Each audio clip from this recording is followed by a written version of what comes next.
Exodus chapter 11.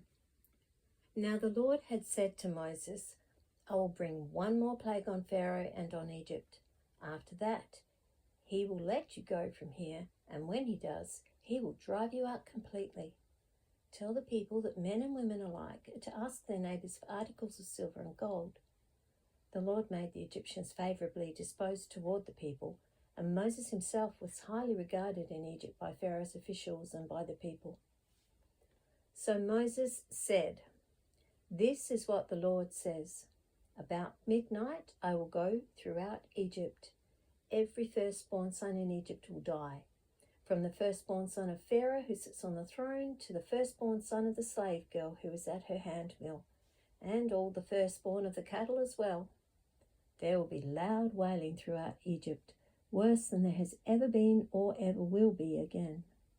But among the Israelites not a dog will bark at any man or animal.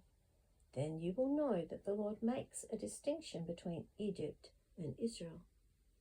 All these officials of yours will come to me, bowing down before me and saying, Go, you and all the people who follow you. After that, I will leave. Then Moses, hot with anger, left Pharaoh. The Lord had said to Moses, Pharaoh will refuse to listen to you, so that my wonders may be multiplied in Egypt. Moses and Aaron performed all these wonders before Pharaoh, but the Lord hardened Pharaoh's heart, and he would not let the Israelites go out of his country. Exodus chapter 12. The Lord said to Moses and Aaron in Egypt, This month is to be for you the first month of your year. Tell the whole community of Israel that on the 10th day of this month, each man is to take a lamb for his family, one for each household. If any household is too small for a whole lamb, they must share one with their nearest neighbour, having taken into account the number of people there are. You are to determine the amount of lamb needed in accordance with what each person will eat. The animals you choose must be year-old males without defect, and you may take them from the sheep or the goats. Take care of them until the 14th day of the month, when all the people of the community of Israel must slaughter them at twilight. Then they are to take some of the blood and put it on the sides and tops of the door frames of the houses where they eat the lambs. That same night they are to eat the meat roasted over the fire, along with bitter herbs and bread made without yeast. Do not eat the meat raw or cooked in water, but roast it over the fire, head, legs, and inner parts. Do not leave any of it till morning. If some is left till morning, you must burn it. This is how you are to eat it, with your cloak tucked into your belt, your sandals on your feet, and your staff in your hand. Eat it in haste. It is the Lord's Passover. On that same night, I will pass through Egypt and strike down every firstborn, both men and animals, and I will bring judgment on all the gods of Egypt. I am the Lord. The blood will be a sign for you on the houses where you are, and when I see the blood, I will pass over you. No destructive plague will touch you when I strike Egypt. This is a day you are to commemorate.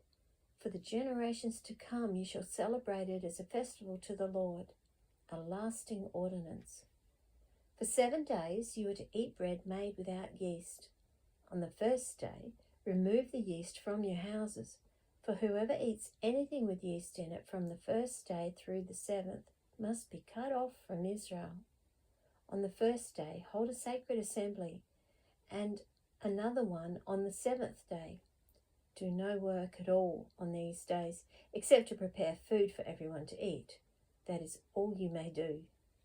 Celebrate the Feast of Unleavened Bread, because it was on this very day that I brought your divisions out of Egypt. Celebrate this day as a lasting ordinance for the generations to come. In the first month you are to eat bread made without yeast, from the evening of the 14th day until the evening of the 21st day. For 7 days no yeast is to be found in your houses, And whoever eats anything with yeast in it must be cut off from the community of Israel, whether he is an alien or native born. Eat nothing made with yeast.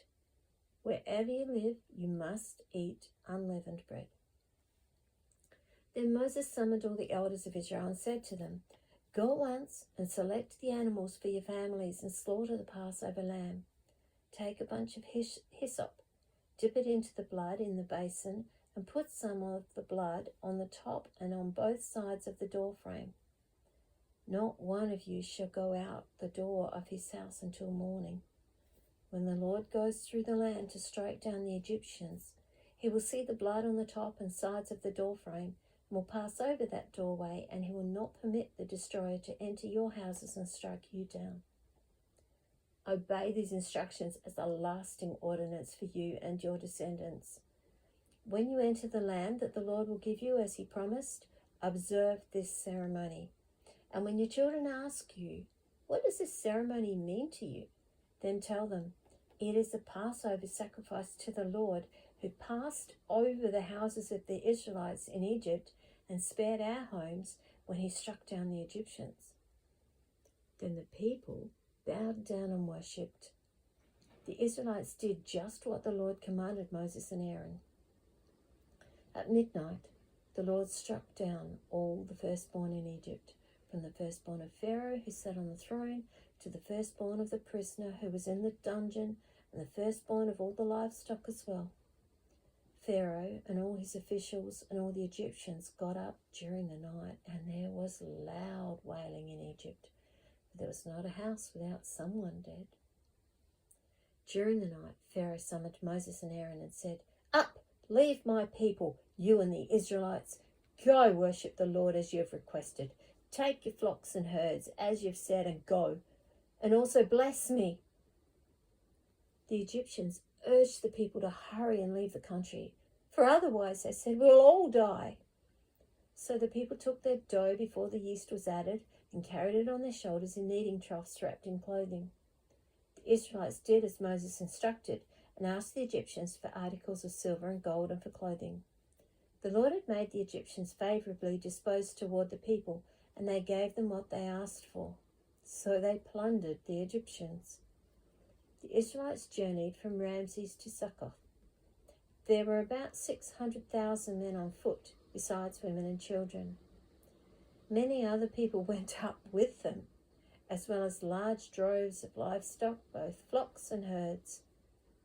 With the dough they had brought from Egypt, they baked cakes of unleavened bread. The dough was without yeast because they had been driven out of Egypt and did not have time to prepare food for themselves. Now the length of time the Israelite people lived in Egypt was 430 years.